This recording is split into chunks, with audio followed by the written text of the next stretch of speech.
Hey there, in today's video I'm going to give you some transfer updates regarding a couple of players who could be coming in, as well as a player who is leaving, and Ndombele is injured again. First piece of transfer news I want to talk about is the central defender Kim Jae-min, who could be on his way to Tottenham. Currently he's playing in the Chinese Super League for Beijing Guoan, and their transfer window is currently open, and talks between Beijing and Spurs are meant to be ongoing, and they could conclude a deal worth between 15 to 17 million pounds for the defender. He has only spent one season at Beijing, but he had been playing in the South Korean Premier League before that. He does have 30 international caps for South Korea and has scored 3 goals for them. He's 6 foot 3 inches tall, so he's very, very tall, and his nickname is the Monster. He's known for having a bullet header and scoring goals from corners, and his long ball accuracy is meant to be pretty good too, and he's meant to be able to play with the ball on the floor as well, pretty much like a few of the central defenders that we have at the club right now. Obviously, I think he's meant to be a replacement for Jan Vertonghen, who will be leaving the club at the end of the season on a free transfer because his contract is expiring at the end of the season. I look forward to seeing him in a Spurs shirt next season. I'm sure he'll be a great addition to the club. For just 15 million, 16 million pound, I think it's a good deal for a defender, because nowadays if you want to buy a top class defender you're looking at around 80 million pounds if you look at the deal for Harry Maguire or Virgil van Dijk. So he's a young guy as well, 23, 24 years old I think, so he could do well, and maybe we'll be able to sell him on for a much higher fee in the future. Obviously he doesn't come in either with a big price tag like Davinson Sanchez, who we bought for £40 million from Ajax. Maybe the big price tag on his head has given him obviously some things to think about. Maybe that's affected his performance somewhat. So £15 million for a defender I think is pretty good. But anyway, I hope this deal can be completed, and talks, like I said, are meant to be ongoing right now. The transfer news is regarding Southampton midfielder Piere Hojbjerg. His contract runs out at the end of the next season, and Southampton are looking to sell him this season to get a fee for him rather than let his contract run down. And there are a number of clubs who are interested in him, including Everton. But news has just broke that Tottenham have started talks with Southampton regarding the midfielder, and Southampton have decreased their asking price for the midfielder to £25 million, but Spurs are looking to include Kyle Walker-Peters in that deal, because Kyle Walker-Peters has been on loan at Southampton and has made quite a few impressive performances while he's been there as well.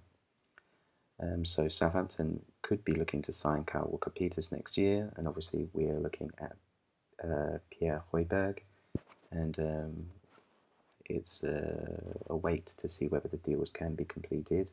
Maybe with Kyle Walker-Peters included in the deal, maybe we can wrap it up for 10 million plus Kyle Walker-Peters to get the to get the midfielder.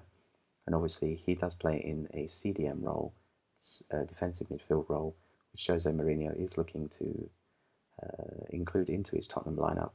And obviously this will enable him to play Giovanni Lo Celso and Tanguy Ndombele, maybe with him in the midfield, and Lo Celso and Ndombele will be able to attack a bit more, because Hojbjerg can sit in and protect the defence, which will be great news I think, and I'm sure he'll be a good addition to the team. He is known for breaking up attacks. He doesn't score many, I think he's assisted 1 the whole season, so he's not a guy who's going to come in and score goals or make assists, but he's going to be a guy who's going to be sitting in front of the back four, breaking up attacks, and then giving them giving the ball to Lo Celso or Ndombele to start attacks. So hopefully that deal will be wrapped up soon, and hopefully in the coming weeks we'll have 2 new signings. the South Korean defender Kim Min Jae and Piere Hojbjerg. The final piece of news I want to share with you this evening is the injury of Ndombele. It's just another injury after a string of injuries and a string of not very good performances from the French midfielder this season after his £65 million move from Lyon. Obviously, he's not in Jose Mourinho's good books, and I think the way Jose Mourinho talked about it in his press conference the other day didn't seem like he was really happy about it when he said Ndombele would not play again this season in the remaining 2 matches of the Premier League. He did mention the other day that he thought it was just a small injury. He didn't really think much of it. But obviously, since then, things have changed, and obviously he's out for the rest of the season. Maybe it's the fact that Ndombele doesn't really want to play with a little knock. He's still such a young kid, only 22, 23 years old, and maybe this season for him has been pretty difficult, especially after the previous season where he had a standout season at Lyon, which meant that Tottenham were willing to pay the £65 million for him.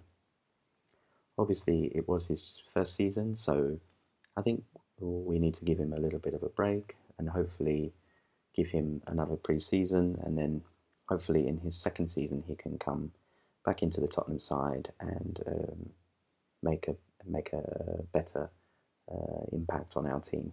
Now, obviously, there will be some rumours over the summer, because there already has been, as you probably more than aware of, that clubs could be circling for him. He hasn't played so much. He's found it hard in England, probably, especially after playing in Ligue 1 and finding it pretty easy there. And Barcelona are said to be one club that's interested in him, as well as Juventus. However, for me, I don't think we should sell Ndombele. I think we should give him another season to prove his worth. Son and Sissoko both had a pretty poor starts to their Spurs careers, but they have later flourished, so maybe we should give him some time too. I mean, what do you think? Let me know in the comments below. And if you like this video, make sure you leave a like, and if you want to see more, press subscribe. Until the next time, come on you Spurs.